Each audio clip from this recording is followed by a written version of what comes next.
So anime fans, it's me ADX and jutsu Kaisen के chapter 246 के spoiler and leaks आ चुके हैं। And क्या आपको लगता है कि गोजो की जगह कोई ले सकता है? सुकुना ने बोला हिगुरामा ले सकता है, वो साथ में से कंपैरिजन कर रहा है। भाई ऐसा हो सकता है क्या? एंड साथ ही इस चैप्टर में हमें 3 वर्सेस 1 भी देखने को मिलेगा। तो ये चैप्टर तो वैसे ही काफी ज्यादा मजेदार हो गया है। पिछले चैप्टर का तो हमें याद ही है कि कितनी लड़ाई हुई थी भाई। तो बिना किसी देरी के स्पॉयलर्स की तरफ बढ़ते हैं, but don't forget to like and subscribe. सो इस चैप्टर की शुरुआत होती है हिगुरामा से, जो कहता है कि मैं ऐसा क्यों हूँ, मैं अभी इतना ज्यादा एक्सपीरियंस भी नहीं हूँ, मुझे ज्यादा टाइम भी नहीं हुआ है एक सोकरर बना है, ऊपर से मैंने अपनी कर्स टेक्निक से सुकुना का फायदा कर दिया। एंड ये सब वो इसलिए कहता है क्योंकि वो सिर्फ सुकुना के वेपन की पावर ले पाया, उसकी नहीं। एंड पूरा प्लान चौपट हो गया। ये सब सिर्फ लैक ऑफ एक्सपीरियंस के कारण हुआ था, नहीं तो उसने तो पूरी मेहनत की थी। और फिर उसके बाद कुसुका भी यूज करता अपना सिंपल डोमेन है। दूसरी तरफ नरेटर कहता है कि अभी सुकुना के पास पावर बाकी है एंड वो अपना स्लैश यूज करता है, जैसे कि पिछले चैप्टर में किया था, बट कुसुका भी उससे बच जाता है। शायद सुकुना अपनी पूरी पावर यूज करना नहीं चाहता। एंड उसके बाद सुकुना बाबा जी बन के अपने प्रवचन देते हैं कि सब लोग काफी ज्यादा, जितने भी यहाँ पे इकट्ठे हुए हैं, वो सब लोग पहले से काफी ज्यादा स्ट्रॉन्ग हो चुके हैं, जो भी वो 3-4 लोग वहाँ पे थे। एंड साथ में वो यूजी की भी तारीफ करता है कि तुम पहले से काफी ज्यादा स्ट्रॉन्ग हो गए, और जिन्हें याद है उन्हें याद है कि पिछली बार क्या मुक्का मारा था यार। एंड साथ ही साथ कुसुकाबे के लिए तारीफ तो बनती है, क्योंकि अपने सिंपल डोमेन से उसने सुकुना का डैमेज काफी ज्यादा कम कर दिया। तो इसका मतलब यही कि इन्होंने जो भी इतने टाइम तक मेहनत की है गोजो और सुकुना से पहले और अभी तक, वो सारी रंग ला रही है भाई। और फिर उसके बाद कासुकाबे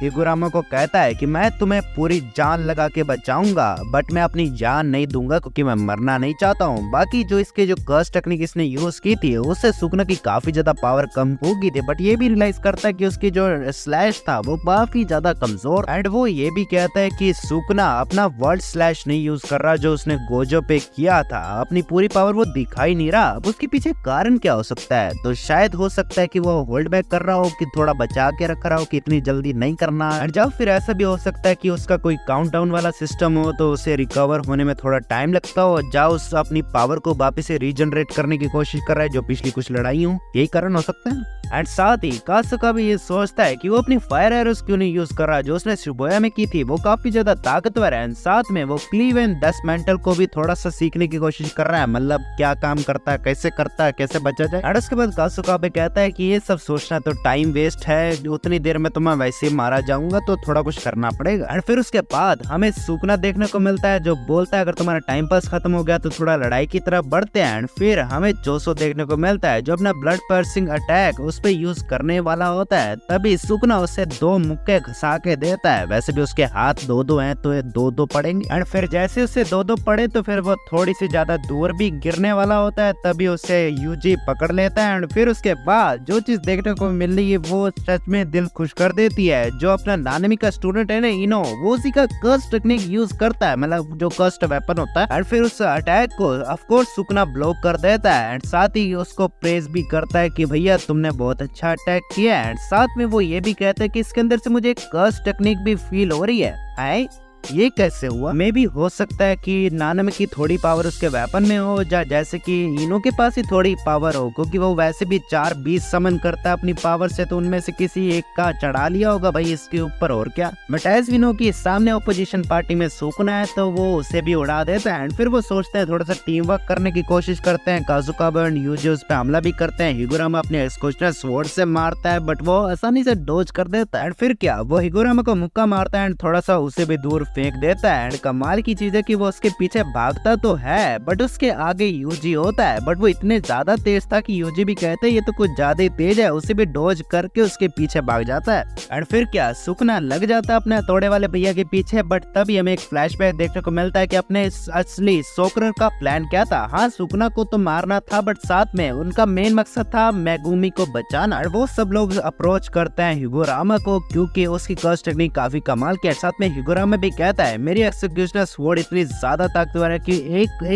सिर्फ एक बार एक बंदे को कटने दो, वो जिंदा नहीं बचने वाला कसम से। बट इसके पीछे एक और रीजन है, एंड वैसे देखा जाए तो कोई भी रीजन हो सामने सुकना हो तो ज्यादा कुछ काम नहीं आते। एंड वो रीजन है कि उस एक्सिक्यूशनल स्वॉर्ड से जो भी डेथ पेनल्टी दिया गया होगा, मतलब जिसको भी डेथ पेनल्टी मिला होगा, सिर्फ वही बंदा मरेगा। मतलब भले वो 2 बंदे हो एक शरीर में या 3, सिर्फ वही मरेगा। और मुझे इस चीज पे काफी ज्यादा हंसी आ रही है कि इन्हें लगता है कि ये सुकना को खत्म कर लेंगे, वो भी मेगुमी को बिना कोई नुकसान पहुंचाए। तो मैं बता दूं कि अगर तुम्हें याद है गोजो वर्सेस सुकना की लड़ाई में, तो गोजो ने जितने भी डोमेन एक्सपेंशन मारे थे ना, सभी मेगुमी की बॉडी को लगे थे, मतलब सोल को। और मुझे नहीं लगता कि गोजो से कुछ नहीं हुआ, तो ये तो किस खेत की मूलियां यार। और फिर उसी फ्लैशबैक में हमें यूजी देखने को मिलता है, वो कहता है कि ये तो बैल मुझे मारने वाली बात होगी कि तुम्हें मरना है क्या, तुम्हारे पास तो रिवर्स कस टेक्निक भी नहीं है थोड़े वाले भैया, मतलब हिगोरामा, तो तुम कैसे ही कर लोगे। और फिर यूजी बार बार कोशिश करता है कि उसे मनाया जाए, बट अपने हिगोरामा तो कहता है अरे चुप हो जा बे,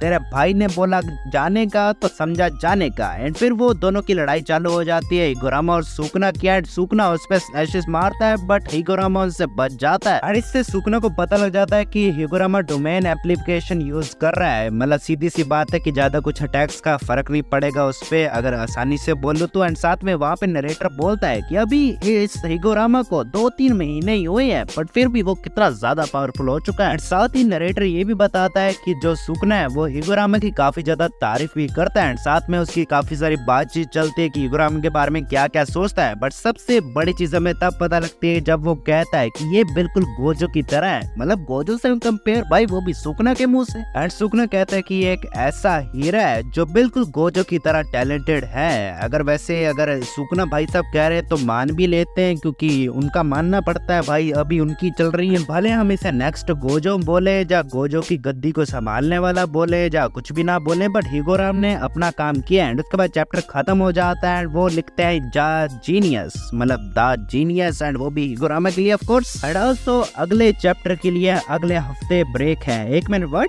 मैंने गलत पढ़ लिया क्या? मुझे लगा ये 3 हफ्ते तक चलता है। अरे भैया ये तो धोखा हो गया। चलो कोई बात नहीं, अगले हफ्ते ब्रेक है, तब तक के लिए कुछ और बनाते रहेंगे भैया। और मैं एक्चुअली बताऊं तो ये चैप्टर काफी अच्छा रहा है। सुकना का मेन पर्पस तो यही है कि उसकी एक्सिक्यूशनल स्वॉर्ड ले हिगोरामा की। एंड साथ में तो यही है कि हिगोरामा की जो एक्सिक्यूशनल स्वॉर्ड है वो सिर्फ जो डेथ पेनल्टी वाले पे काम करती है। तो पता नहीं सुकना पागल हो चुका है जो उसकी कोई और प्लानिंग। बाकी जीजे अकातुमी, मेरा तुमसे एक ही सवाल कि माकी और यूटा कहाँ है? अगर वो आसपास है तो उन्हें अगले चैप्टर में जल्दी से बैटलफील्ड में ले आना। शायद यही कारण तो नहीं है कि सुकना कोई मेन अटैक नहीं करना चाहता। हाँ, हो सकता है। सो हम मिलेंगे आपको अगले साल अगली मांगा के साथ। अब तक लिए बाय बाय।